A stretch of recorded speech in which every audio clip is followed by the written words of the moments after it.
It's okay. Okay, here we go. Good morning, everyone, and apologies for the technical difficulties. Thank you for those who offered additional support, Matt, to help people get in. And I'm going to share the mission today. It's probably more important today to keep this mission in mind than some other meetings, simply because our conversation around the bill and how we wish to respond to it should be built around the mission we have for the board. The Early Learning Board's mission is to support children's academic and lifelong well-being by directing and supporting the EOEL for an effective, coordinated, high-quality early learning system from prenatal to kindergarten entry. Let me first of all take attendance to ensure we have a quorum to proceed. Justina? Not here, but planning to join later. Erin? Present.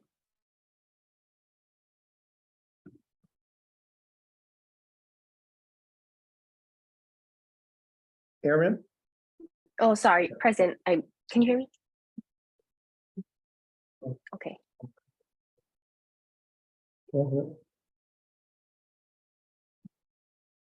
Shall I try again? Not sure what's wrong. We're not hearing it. I can hear it. I don't know. Yeah, I think the room might not have the audio is what I'm guessing. Oh, okay. Yeah.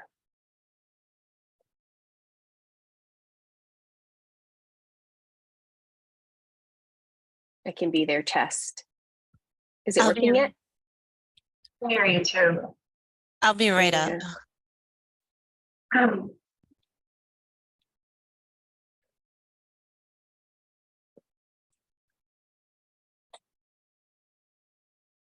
We're checking to figure out. Can you all hear me?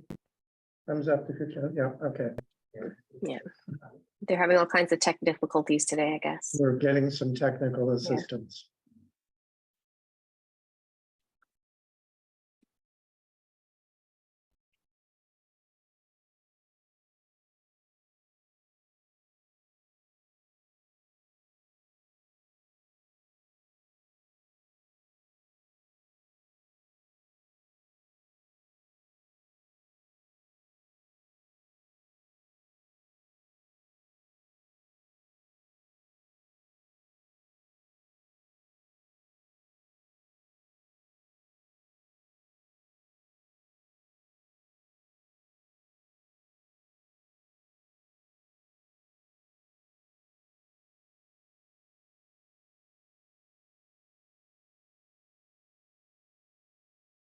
Is she? Yeah, I don't know what happened to Got the sound here.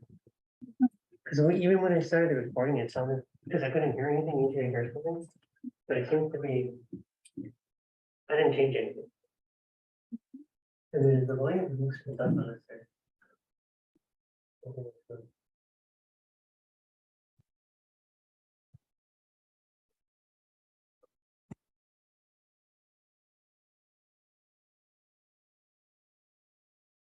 Somebody speak. Can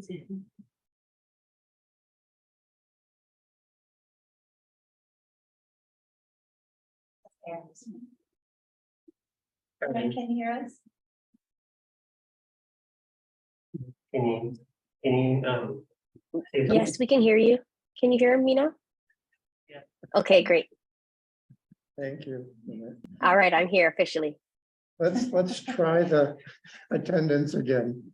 I know Justina is not here right now. Erin? Present. Thank you. Eleni? Not here. Megan? Here. Ben?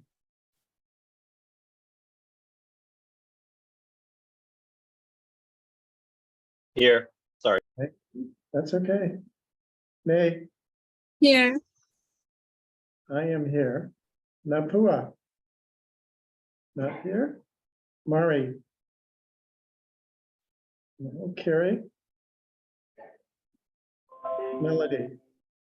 I'm here. Dana?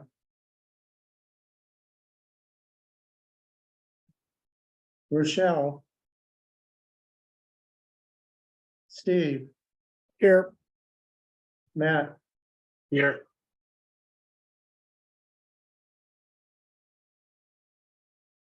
we have 6, so we have a quorum. We can proceed with the meeting. Thank you, everyone. I know this has been difficult to find the time to fit into busy schedules at this time of year. We have a number of members who are dealing with graduations and families and things of that nature. So I'm delighted with that we were able to get a quorum at all.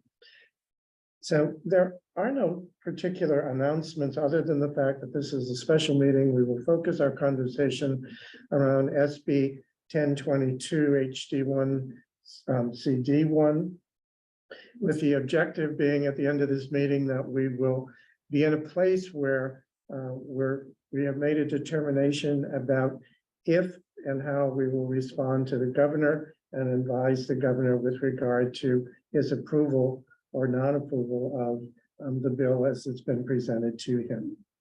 So keeping that in mind, that will be the focus. And then we'll spend a little bit of time talking about the planning process for board transition with the limited information I have to share with you today.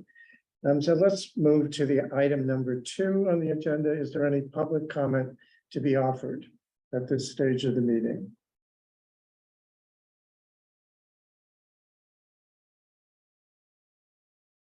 Right, hearing none, we'll move into the focus of our conversation, SB 1022 and the board composition.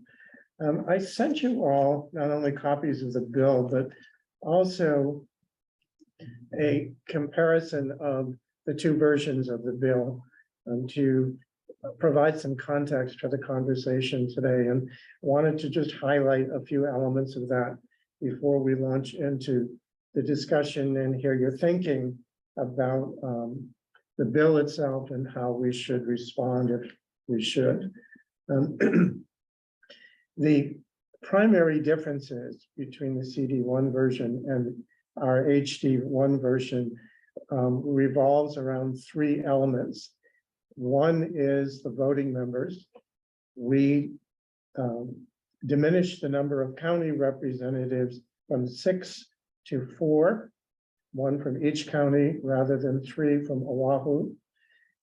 We also added in the HD1 version to replace those 2 additional county reps from Oahu, 1 Hawaiian medium representative and 1 pediatrician. We stayed with the at-large and the ex officio status as it was presented in the original bill, and the total number of members remains at 15 for each of them, and the term limits remain the same. The 2 other distinctions were we refined a bit the characteristics and qualities of those who should be applying and get appointed, adding 1 new one related in the ideal category relating to additional expertise to consider in the appointments, and also recommending a stakeholder council to serve an advisory capacity to the board. The bill that was approved, of course, is the SB 1022 CD1 version, which essentially is the original version of the bill that was introduced by Senator Dela Cruz. So I'd like to begin our conversation today, if you will, by looking at that version and examining it from the point of view of what do we think, if we do think, there will be in terms of positive impacts of the bill as it currently is, has moved and is waiting approval to the governor. So I'd like to throw that out as our initial conversation. Are there positive elements of the bill that we think will impact the efforts of ELEL and our early learning community to meet the needs of children and families?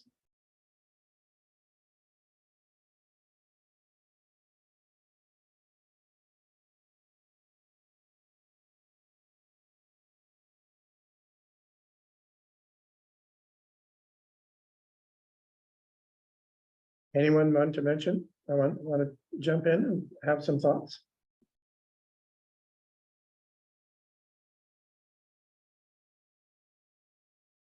Hi, Bob. It's May. Okay. I was just thinking that, we the bill is passed and it's we should just focus on, okay, so if we go with the original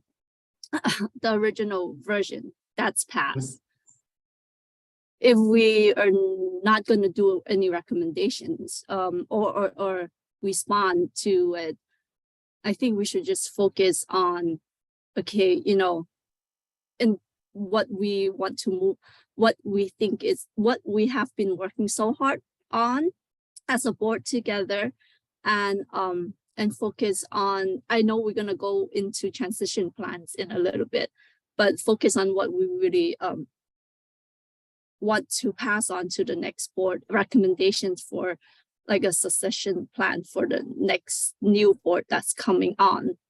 But then I also was thinking, if we don't respond and agree to the original that has passed, if there is a specific representative that we think is so important for the new board, we could just encourage that individual to apply for the new board. So am I hearing you correctly that you're obviously you're interested in the transition part, and we will get to that in terms of our conversation today. But the other part of it is that your sense is that the board should determine if there are recommendations to be made in addition to the bill as it currently exists. Is that correct? Or in place of things in the bill? It's like recommendations to the new board, like we in the transition plan, we list out recommendations of what is successful in this board that we currently have and how to continue that success for the new board to come upon.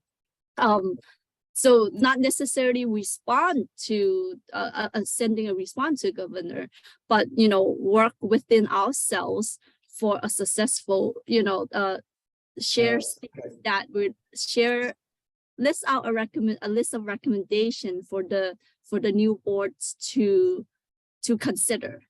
Okay. That's certainly an option of the way we can go. I think I want to hear from others also, though, if there is a feeling that we shouldn't be responding or should be responding. My approach is going to be, are there good things we could say to the governor? These things you should keep in the bill. Are there things that it either may have a negative impact or are missing from the bill that you need to consider as you're approving the bill? Or are there recommendations we make to him about what should he be considering as he appoints new people to the board? So I'd like to take that piece first if we can, and then we can come back to the kinds of recommendations you're talking about. May, is that okay? Yeah, all right? absolutely. Yeah. Okay. All right, other thoughts that people might have. I'm just going to throw it open and whatever you're thinking rather than following a particular script that I was thinking. Bob, this is Yes. Melody. Yes. Hi. The only thing that comes to my mind is that we risk losing anything historical. Everything that worked for the last, ever since the board came to be, 10, 11 years, that there's a risk there that all of that would be no longer, and everything would be changed and different and new. And I think that's where some of us who've been around for a long time feel like, okay, what's going to happen to all that work and all that information and all of that? So that's the only thing. I see where there's an advisory council that's what we added, right, as an Right. amendment. And Mhm. maybe that's where historical information can be passed on to the new board. So I see that could be a positive thing. But in the end, whomever is on that board new and may possibly never even been part of anything over the last 11 years will have that final say, yeah, in the decision-making process. So that's the only thing that it makes me think of in this process right now, or in this transition. Okay, so then, let me see if I'm capturing what you're saying, Mel, is that some way to share the historical growth that's occurred over the time period since the board was launched, to be passed on to the new board. Is that accurate? Yes. Okay. And are you also suggesting that we might recommend to the governor, considering at some point, although he probably wouldn't do it, but legislation might be introduced to support an advisory group or not?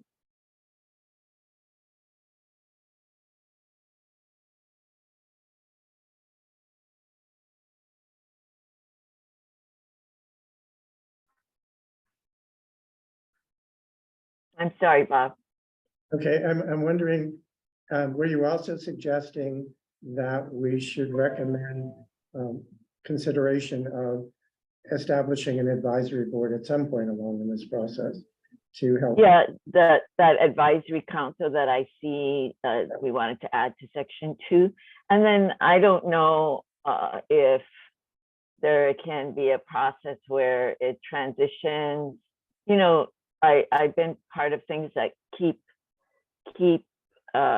some people that were there and then slowly move the group into the new group, but it just doesn't happen like 100% tomorrow. It's going to be entirely new. There's a slower transition just so that things don't just stop moving forward or stop or change dramatically, you know, so there's something there that kind of transitions slowly into what it is that they are suggesting. I got it. All right, so basically the situation would be one where we're saying move forward with the plan, but consider these elements. Yes. Okay. Other thoughts that people might have? I'll just volunteer some thoughts, Bob, and you asked about what's positive, so I'll just start there. With the bill, I do think it's kind of clear how the voting members and ex officio have been sort of separated out. And I think it's a positive, but potentially a little problematic too. The county reps, I like that there's latitude to decide who the county reps are, and I like the geographical representation. But it could be problematic in that I think the intent is to have the city coordinators and potentially I just worry about like too much government and not enough representation from other sectors, as we've tried to suggest in the revised version of the bill that you presented this morning. So those are my, I hope that answered your question, but that's I think so. positive with a caveat. The delineation of the specific members is a positive thing. Yeah. The worry you have is that the county membership could add to the governmental side, potentially, because it's not necessarily, but could potentially, in terms of the public representation more than a broader representation. Correct. Is that correct? You said that much better. Yes. Okay. Thank you. All right. Some other thoughts that people have?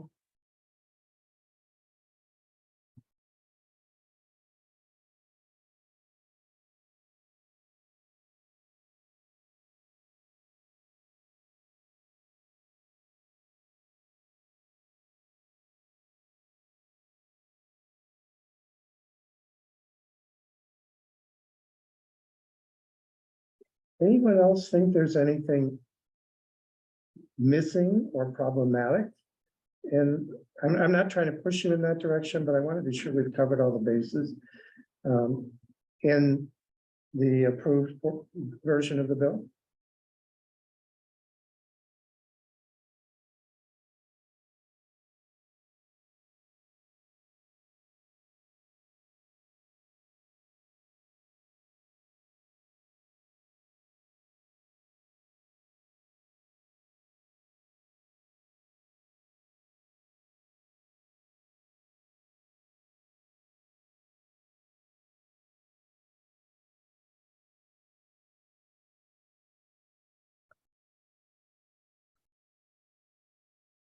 And let me throw out one thing that I have been thinking about.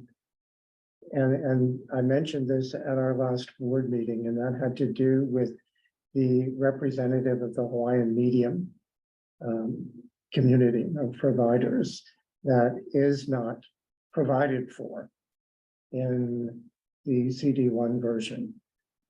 Does that raise any issues of potential challenges in the future, or the potential of overlooking a segment of the community and in a way that could have a negative impact ultimately?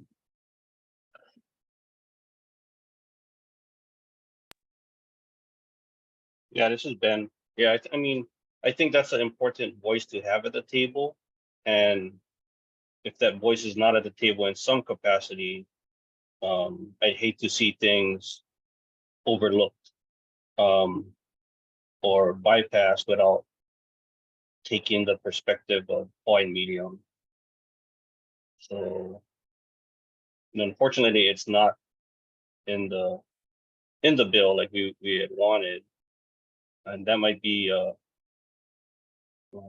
something we could add in there, that it's, because Hawaii has 2 official languages, that it is an important piece to ensure that that voice and that perspective is part of the work.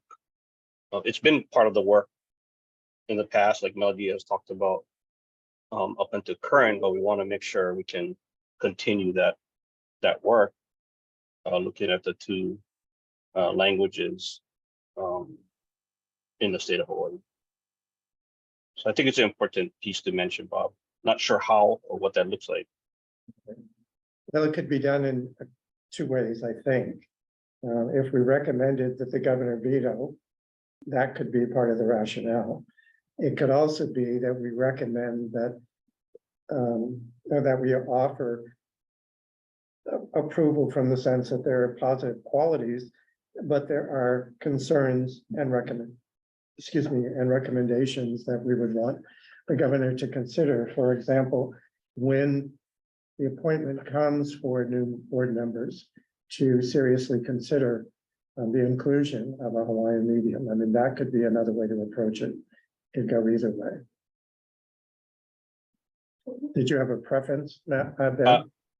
I was thinking the second way, the latter, Okay. is recommend to the governor And then, all right. that, that when the at-large candidates are looked at, they take a good look at Hawaiian medium candidates. Okay. Yeah.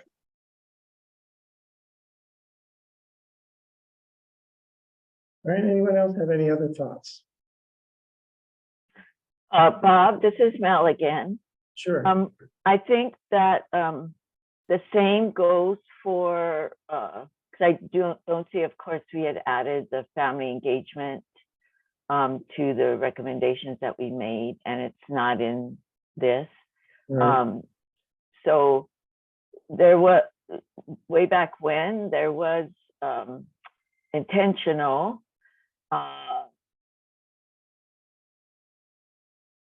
decisions made around Hawaii's unique in terms of early learning programs. And it has very distinct early learning settings out there that may not be identified in the language that's in this bill right now.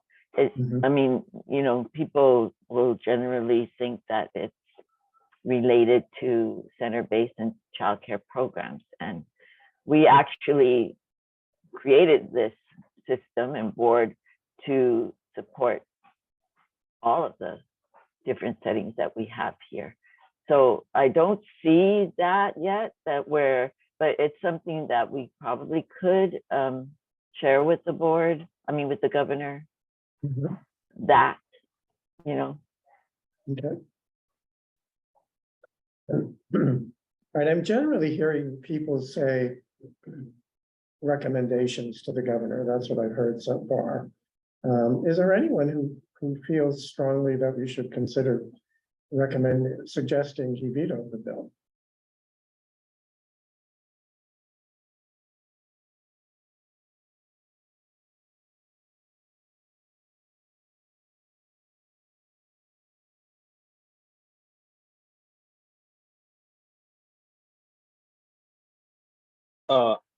I'll chime in. I'm not for recommending veto. I am concerned about if we were to recommend veto, what that message, the impacts of that message sends to state the legislators, and what could, just impacts moving forward. I'm kind of in agreement with Ben also, Bob. Mhm. All right. Well, I wanted to take the pulse of the group to be sure that as we move forward, if there were people who thought we should consider recommending a veto, that we not overlook that option. So I'm not recommending it personally, but something that we should consider. All right, in order to take some action, and does anyone, well, I'm sorry, let me back up just one step. Is there anyone who has something else they wish to throw into this conversation at this point for us to consider about CD1, either its good points or bad points or things missing, before we move ahead? Because if not, if there are no additional ones, I'm going to move ahead to seek a recommendation from you in two areas. Anyone have anything that we've overlooked or haven't talked about yet?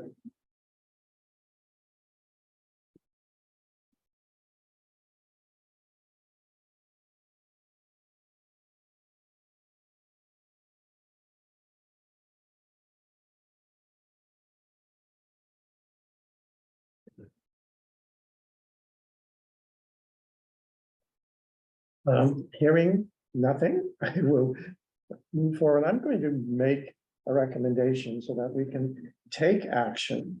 And our motion, rather, not a recommendation. And the motion I'm going to make is that the board, I move that the board offer comments and recommendations about SB 1022 CD1 to the governor by the June 2nd date in the CNR document. So is there a second to that motion? I'll second it, Bob. Okay, thank you, Megan. All right, the motion's been made and seconded that we offer comments and recommendations about SB 1022 CD1 to the governor. And is there any further discussion than what we've had already? Hearing none, I'll go ahead and take a vote. Justina, not here. Aaron? Oh, yes, aye. Thank you. Justina Meg- is here, actually. I'm sorry. Sorry, I am here. I was just dealing with something real Oh, quick, but I'm an sorry. I. Thank you. Didn't know you joined us. Justine, let me back up. How would you vote on that? I. Thank you. Thank you. Okay, Iolani's not here yet. Megan? Aye. Ben? Aye. Nate? I. I vote aye. Mel? Aye. Okay, did I miss anyone who's joined us since? All right, then the motion has been approved to to offer comments and recommendations about the bill to the governor by the June 2nd deadline. Now, I want to get some clarity to be sure that what we're suggesting is we're going to approve with comments and concerns. The ones I have listed so far, I want to check with you to see if there are any additions or if I have something inaccurate here to include, and then we'll vote on these being the actual items to be included amongst the comments and concerns to the governor.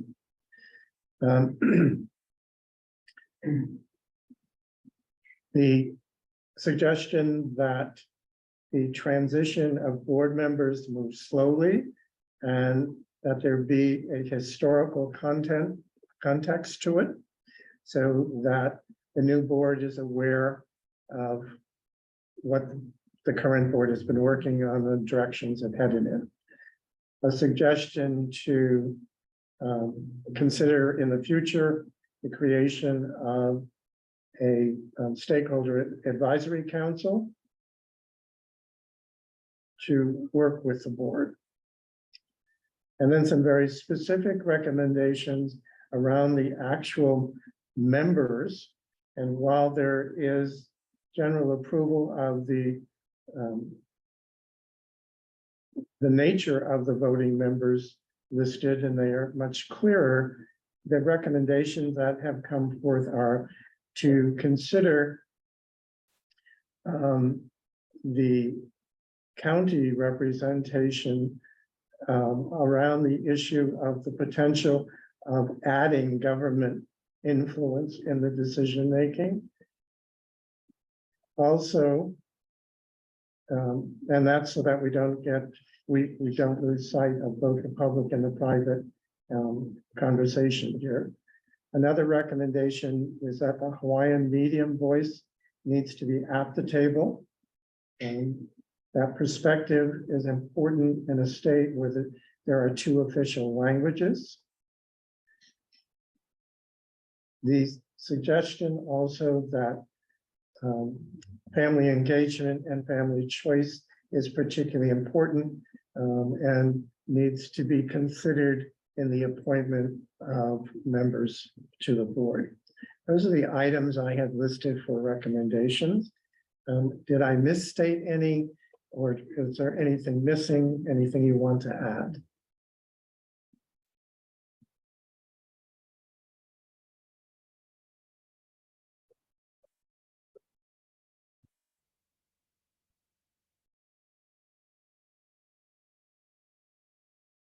Not hearing anything, does that mean we're okay? Hey, Bob, I have a thought. Sure. I agree with everything that you have. I'm wondering if like we have different representatives now, right? In different capacities, philanthropic, Yeah. home visiting and whatnot. And maybe, I don't know if it would maybe be good just to remind the governor of the different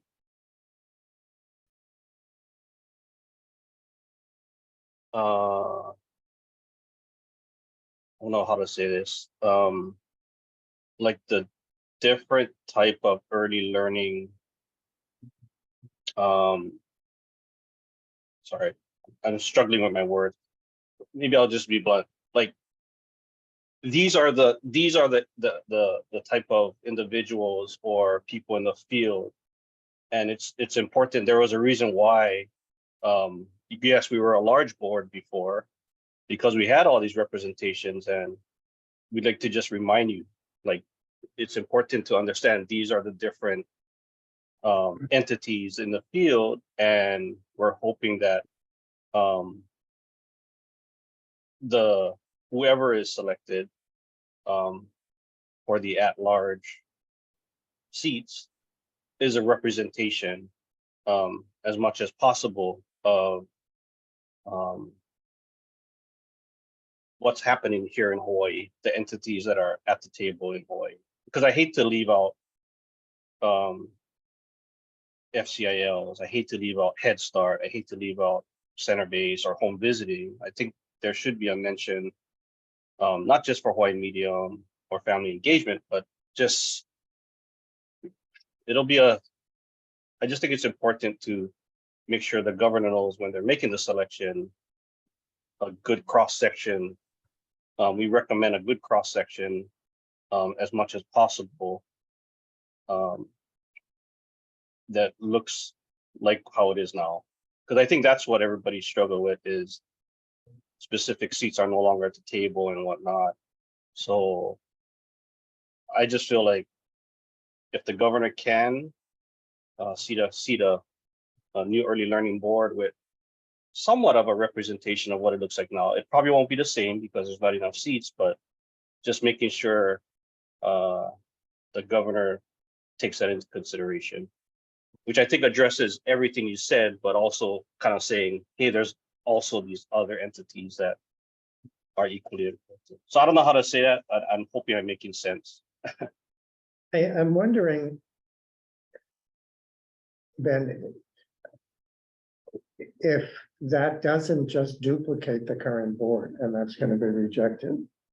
And if what we want to communicate is the notion that a vehicle so that these voices don't get lost, rather than recommending that they be the actual nominees for things like the at-large seat. Because one of the issues, I think, is the attempt around systems building is really challenging when it's strictly a representative board. I mean, that's part of what this reorganization attempts to, I think, address. So I don't know, I would be hesitant to make it as a recommendation for selection, but personally to include, to make sure that that's a reminder that these people, that these voices need to be tapped into. That makes sense to me in some particular way, but I don't know what other board members may think. I may be alone in that thought. Yeah, Bob, that's why I was struggling to kind of say what I meant. I think the way you phrase it is more along the line of what I'm thinking, is just to remind the governor, like, these are the players that are in the game, and just to be make sure the governor knows that. Yeah. Because I know it won't look this, it can't look the same, and it won't look the same. And yeah, I think the other part of it is that those of us who are in the field can have the opportunity to say to people we know in the field, apply for this board. correct. And that may be more our job than the governor's job. We may want to be the vehicle that moves these or urges these people to express interest in and do the application. I think that's one way for us to continue to have an impact, a visible impact. And I'm hoping people sitting on this board now will apply personally. I mean, I think that's really important that people who have the historical and the experiential and the ties to the early learning community will continue to make themselves available to serve on the board.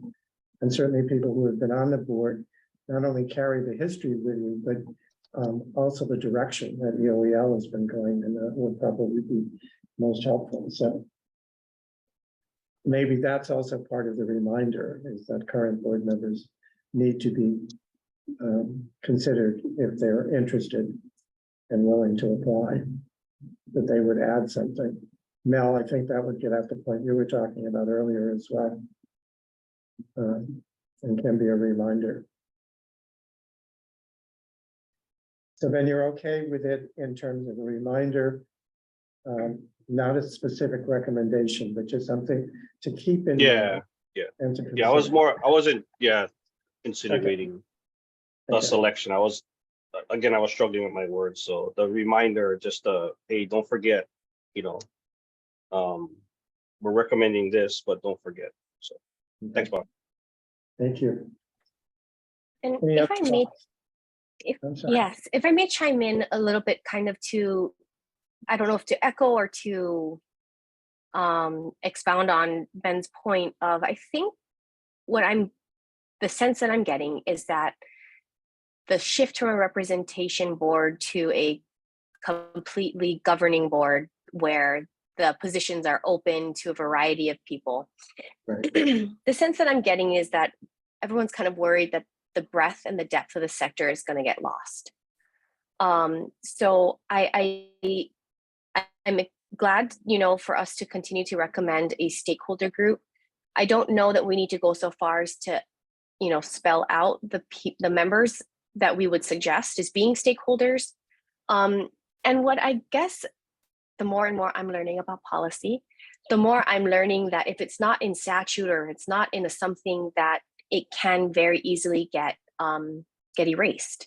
So I don't know if there's some, and this might not be the vehicle to do this kind of a recommendation or request even, but how, and maybe that's one of the transition things that we think about is how can we get the fully, how can we get our variety of settings kind of spelled out in statute somehow, so that at least the next early learning board, whoever they may be, recognize that there's not just preschool settings in early childhood. There's a whole lot of other places that young children participate and their families participate in programs, and that the state should really take a look at all of these settings as part of their early learning continuum. So I'm not sure if that fits here or if that fits in the next conversation or maybe a completely different one. But that's just kind of the feeling that I'm getting as I keep reflecting on this process that's happened this past year. And then a second point that I would like to bring up is I know that there is a large push towards equity into our work and an infusion and embedding of equity. And I'm not sure how to urge the governor perhaps to consider that in the selection of the board. The bill doesn't include any attention to equity, and a piece that I find to be glaringly missing, and I'm not sure if that includes, the represent, like who's on the board. I don't know how we would want it to look, but I do think that's something that hasn't been talked about or addressed. And honestly, equity in our early learning, in our early childhood years is critical. So I do find that to be something that I feel responsible to address in some way, shape, or form. Are you, Erin, let me just make sure I'm clear. When you're talking about equity, are you talking about within the early childhood settings and community, or are you talking about membership on the board, or both? I think both, because truly you can't have an equitable system if the people in power and the people in positions of power are not attentive to as well as having equitable access to be able to hold positions of power and influence. So I do think that's something, it's a both for me anyway. All right, any responses to Erin or additional observations related to what Erin was talking about around the issue of equity? Yeah, I wanted to chime in because actually that resonated a lot with me, Erin, what you were saying about one of the core criteria when thinking about who makes up the early learning board should have an equity focus, both some level of provider expertise, really honoring like the expertise that exists both with providers, with family. And that was sort of done through this representative model. I think it could also be done through a new model, but really actually centering that equity needs to be part of the decision making about who situates and who sits and gets to make decisions on the early learning board. So actually I appreciate that framing that you're bringing to the table, because I think that could be a way of looking at board members that, whoever makes up the new composition of the board. But it also then holds us a little bit to, well, let's recognize providers have a lot of expertise in what's going on in the field, how to build this birth to 5, birth to 8 system, and maybe I'm really like leaning into that knowledge and leading into some of that shared decision making. Okay, Justina, the recommendation you're making in support of Aaron then is both to look at those members who are put on the board from the perspective of the equity they bring to the board setting, but also the commitment they bring to equity. So it's both things, right? Okay. Aaron, does that support what you were talking about? Yes, thank you for that we can helping to include that. clarify. Thanks, Justina.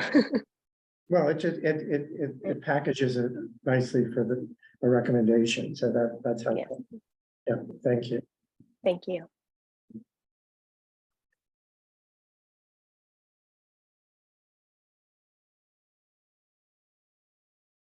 Just want to thank you guys for that comment too, because I think it addresses what I was trying to say earlier about too much of one and not the other, or just maintaining that diversity of thought. Thank you. Yeah. Yeah.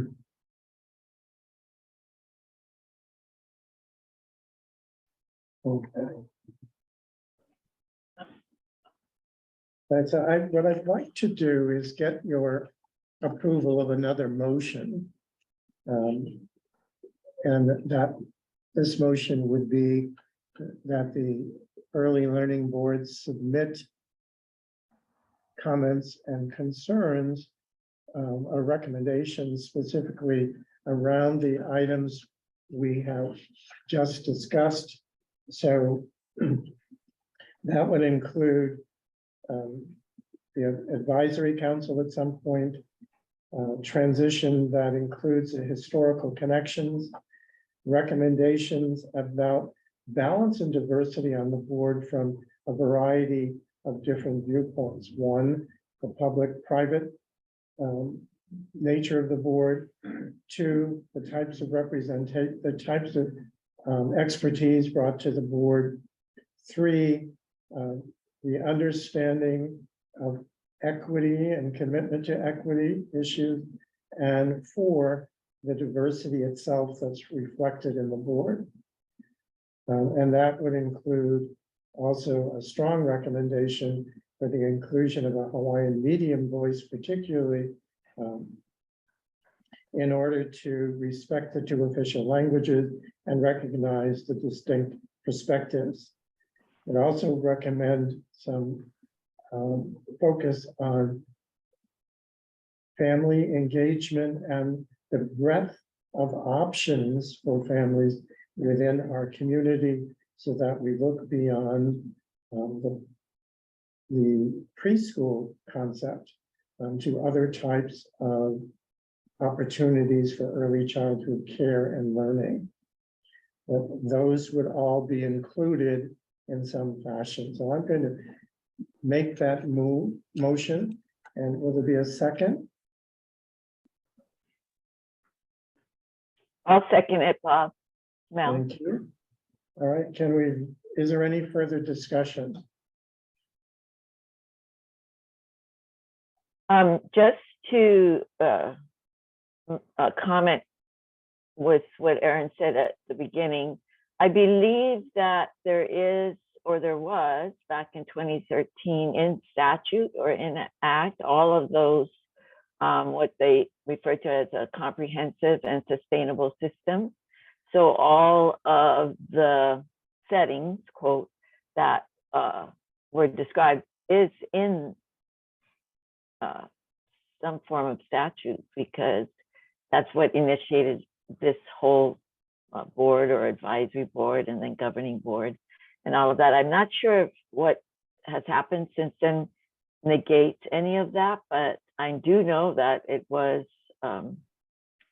passed in an act, and all of those settings were described in it. Yeah, I think they were described as part of the early learning system. I agree, Mel. And the membership on the board reflected that. Yes. I'm guessing that Erin, and maybe I'm wrong, but that you were looking for something more specific in the board reflection, a commitment to those. Is that correct? Yes, yes. So maybe the recommendation might be that they refers to that statute in terms of their either composition or maybe their like the committees that they have or something like that. Yeah. Thank you. Excellent. Okay.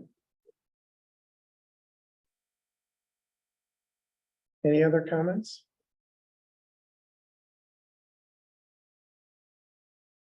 All right, if none, I'm going to go ahead and take a roll call vote on the motion that has been presented to essentially approve the bill, but with comments, recommendations specific to the bill and concerns that we wish the governor to pay attention to. Justina? Aye. Erin? Aye. Okay, Iolani? Aye. Oh, you're here. Oh, yes. Okay, Megan? Sorry, I. Thank you. Ben? Aye. Nate? Aye. I vote aye. Nakula, not here. Mari, not here. Carrie, not here. Melody? Aye. Okay. So the motion has been made, seconded, and after discussion approved. And a response will be sent to the governor with the specific recommendations that have been offered. I am making the assumption the board will allow me to go ahead and draft that and move it forward, since we do not meet again until after the June 2nd deadline. If there's any objection to that, then I need to know that right now.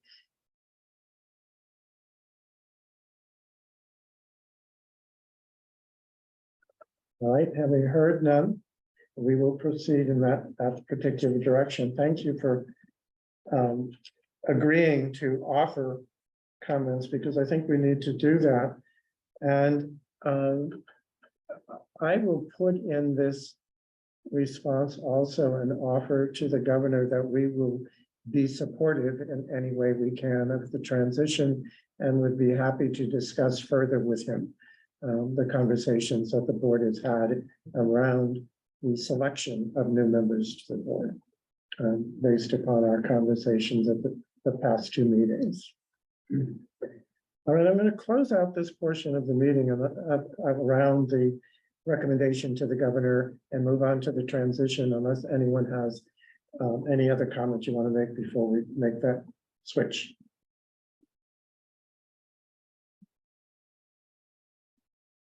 All right, hearing none, we'll move to the board transition portion in the process and planning.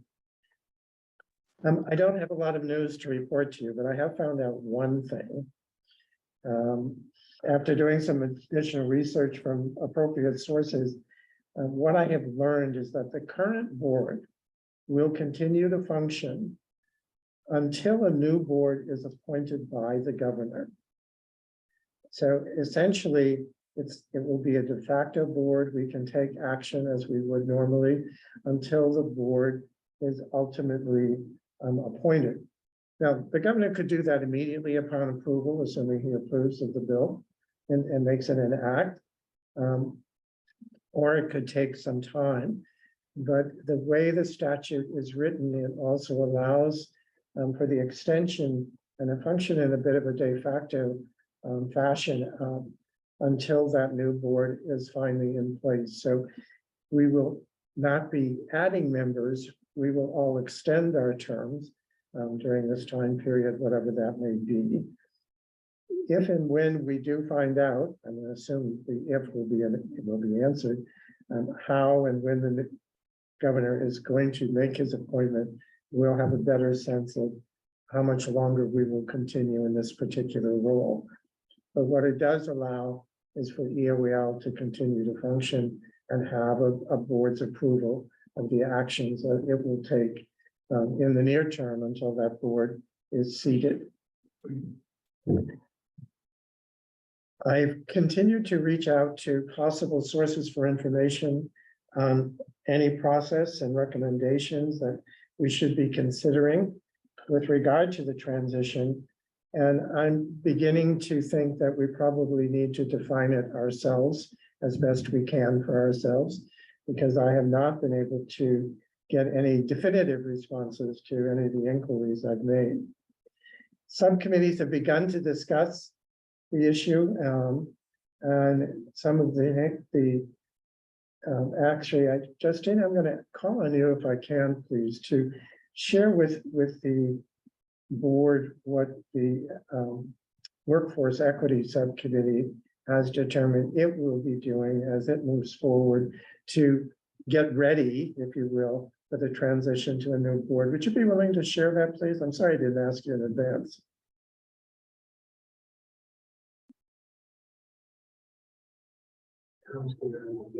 Did we lose her?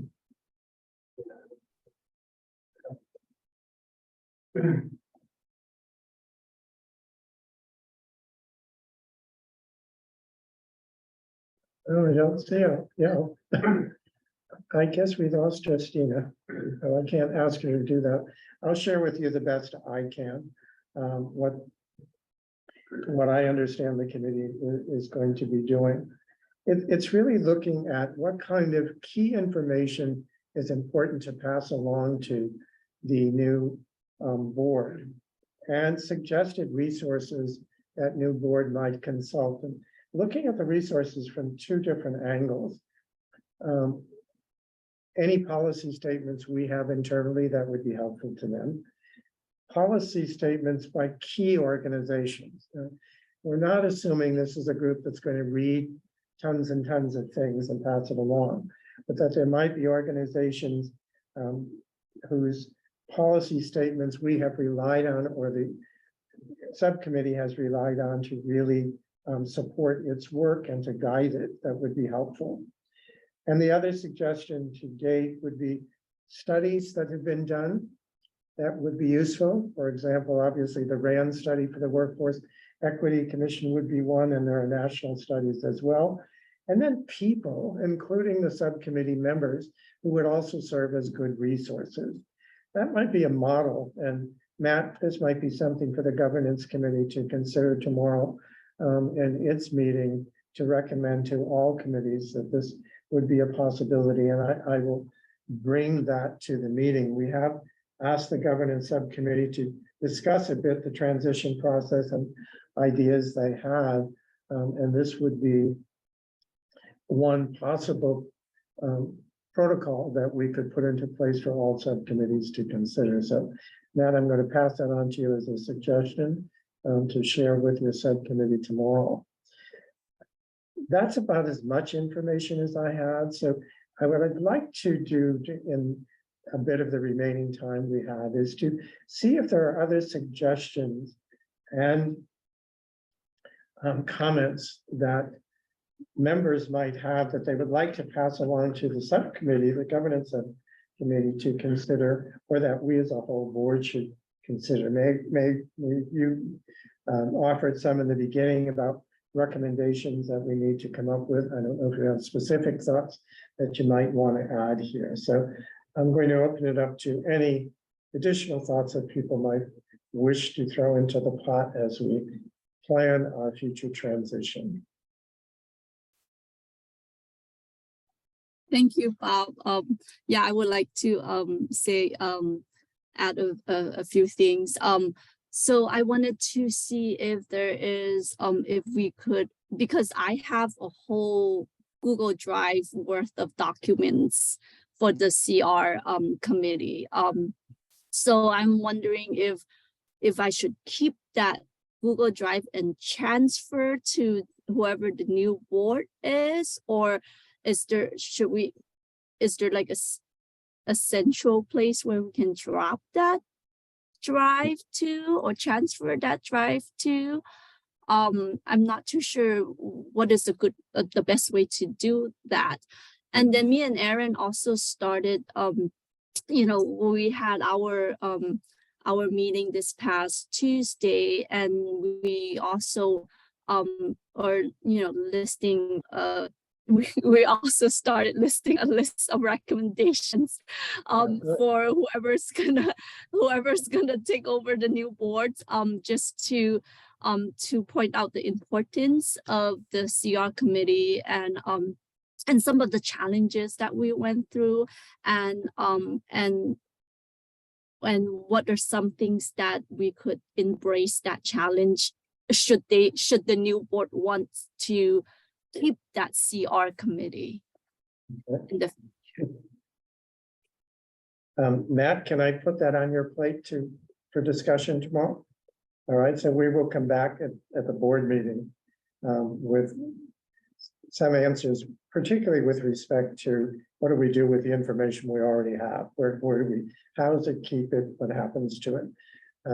But then the other thing I hear you suggesting that you folks are doing that probably would be helpful to others are recommendations, challenges, / ways to address them that you can pass along information-wise. Is that an accurate representation? Okay, so Matt, can you put that in your pile of little goodies? Anyone else have other thoughts or other issues we haven't thought about? Having not done this before, I'm not sure if there are things we're overlooking that people have considered. I think I've overthought it at this point, so I'm at that point where I have more ideas than are useful.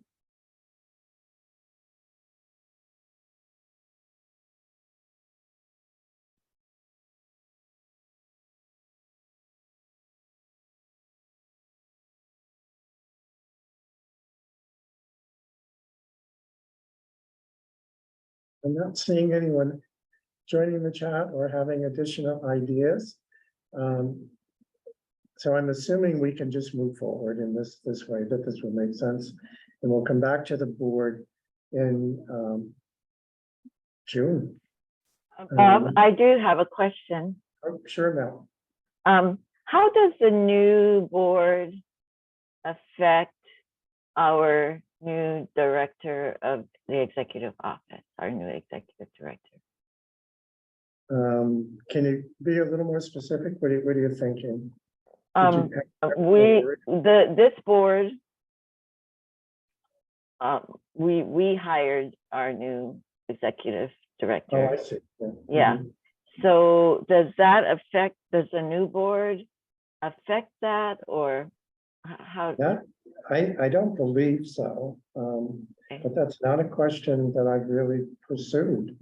So let me double check it, but I don't think that would have any impact because we had the authority to hire somebody at that point. And nothing in the statute says that this board will pick have the choice of a director at this stage. So Okay. I'm assuming that that's not an issue, but let me check it out. It's not something I thought about. Thank you. I hope Yuko's not listening at the moment. I can't imagine that that's an issue, but I'll double check just to be sure.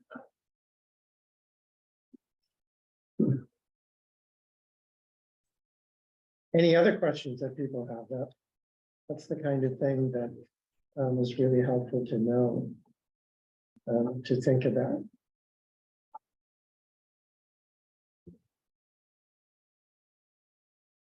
All right.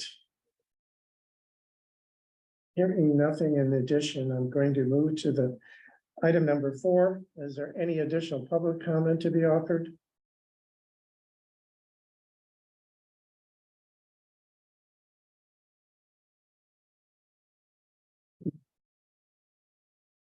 Hearing none, then we'll go to close out the meeting.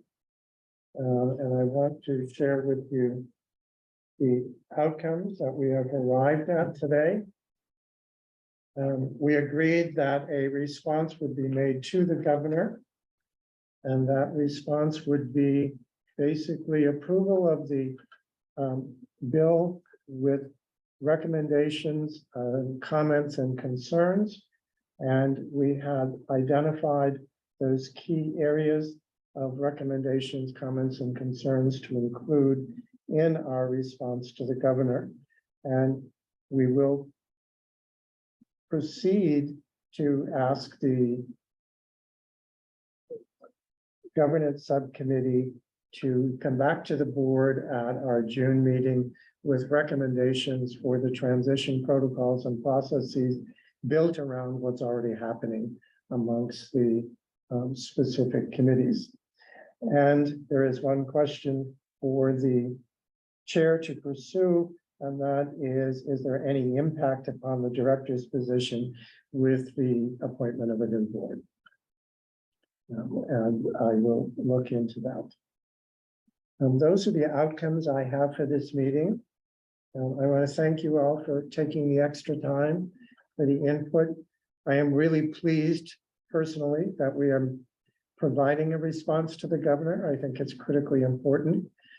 I think Ben's comment about the message we want to give to the community is that we are supportive of the transition of a new board, but we have thoughts about how to make it most effective, and we don't want to lose those thoughts.